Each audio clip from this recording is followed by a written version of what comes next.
This should be interesting. I've decided just to do a little video just on best 21 questions to ask people, and I'm going to read these 21 questions out and I'm going to answer them myself, just for people that don't know me, just to get to know me a little bit better. So, first one.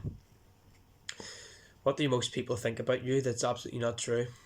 It's a really tough one, but I'd say, like, a lot of people outside my friend circle and some of my friends circle think that I'm this big, massive drinker. I used to be, like, but not so much anymore. In fact, when people are going out and nights out in the weekend, stuff like that, I'm the one that's probably the least likely to have an alcoholic drink in my hand. So it's probably just from reputation when I was a bit younger that's kind of stuck. Really, I find it quite funny, to be honest. Anyway, what is the too long didn't read version of your life? Um. All right. So basically, I was born, was a bit crazy in primary school, diagnosed of autism, a bit crazy in comp, had an alcohol problem, left Ireland, moved to Wales, went to college, went to uni. That's basically it. Do you think the convenience of technology is worth the loss of privacy that comes with it? No, 100% no.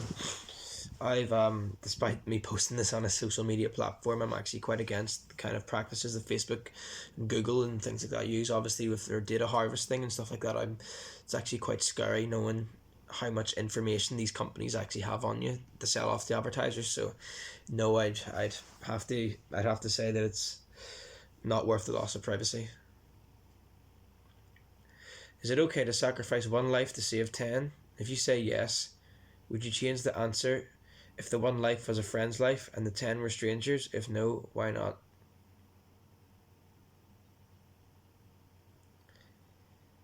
Oh, that's such a tough one. If it was 10 strangers and it was my best friend or girlfriend or family or one of my family members, then probably, as rough as that sounds, yeah, I probably would.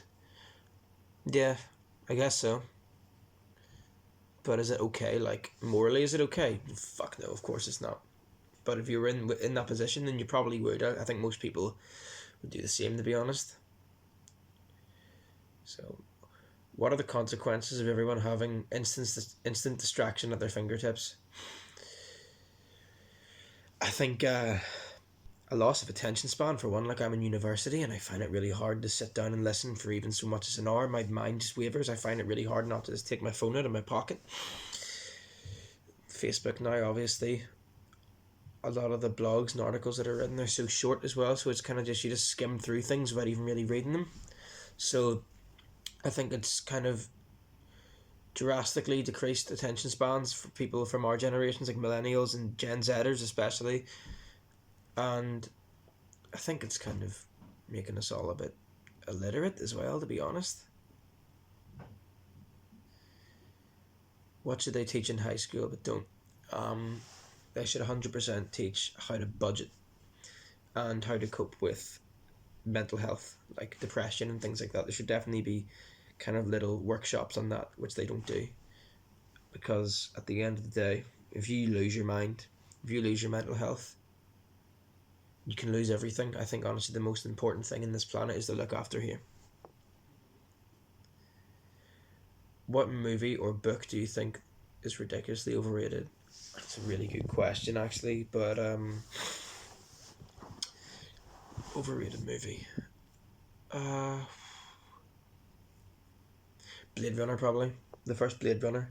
I think it's like an above average sci-fi film and it's pretty good, but it just kind of didn't do it for me like a lot of other films did from the same genre as well. In fact, I prefer films like Dune, to be honest, over Blade Runner. Who would you most like to sit next to on a 10-hour flight and why? Oh, fuck, I find it difficult to sit beside anyone for 10 hours. But if I had to, uh, he's passed away now, but Stan Lee probably I would have loved to pick his brain basically because the guy was an absolute genius and the creations that he came up with just timeless. Like who comes up with so many amazing characters like that just out of one mind as well. So yeah, I'd love to talk to him about the inspiration that he had for his comics and stuff like that. Really. What are the two things you should? How what this is written really fucked up. What are two things you know you should know how to do, but you don't? Alright, it's embarrassing, but I've got really severe dyspraxia, so I struggle to tie my laces. So that's one of them. And I'm 24 years old, and I don't know how to drive. And I think I would be late a lot less for university if I knew how to drive. So yeah, definitely those two. You have $100. I'm going to change that to pounds here because I'm living in the UK. You have £100 to burn. All your friends are busy, and you have the whole day to yourself. What do you do? Um, it's a tough one. I'd probably just go to the cinema and see kind of anything that looks interesting that is on, and just kind of sit in and watch loads of films. Basically, watch as many films as I can in one day. Buy loads of nachos, popcorn, stuff like that. Yeah, it's probably pretty good. Or sit in, buy a couple of games in the PlayStation Store and just play them. Yeah, probably those two.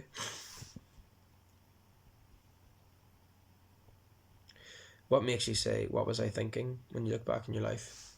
Um, Probably the phase of my life which I prioritized getting drunk over actually going to college, and over kind of trying to achieve anything or looking for jobs, stuff like that. Yeah, I'd say that definitely. How useful would you be in a zombie apocalypse? What skills do you have that would help you and others survive?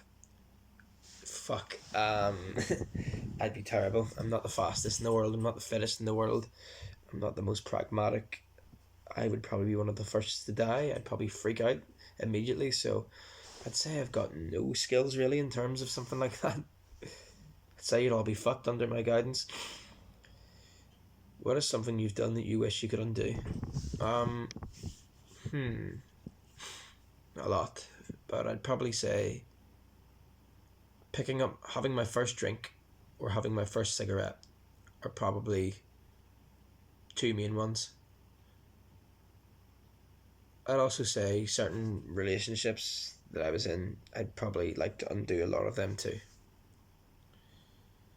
What inscription do you want in your gravestone? I just want a big list of Simpsons quotes. The Simpsons quotes that I torture my girlfriend and my friends with every day. That's what I'd want in my gravestone. What is something that can't be taught and can be only learned with age? Maturity. Simple as that. Uh, Even 2 years ago, when I was 22 years old, I would want to go out and drink most nights just without any kind of care about the mental or physical consequences for a couple of days afterwards. And now I feel like I kind of rarely do it now, and I feel a lot more mature for that. And no one taught me that. That just kind of naturally, mentally just happened. I kind of just progressed without even realizing that I was.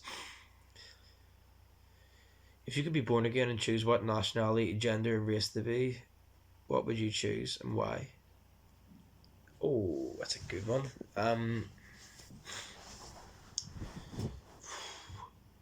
Hmm. Don't know. I'm pretty proud of being Irish, like, but if I had to be from somewhere else, probably Sweden, Norway, or Denmark, just because they're fantastically ran countries. They're all really good social democracies.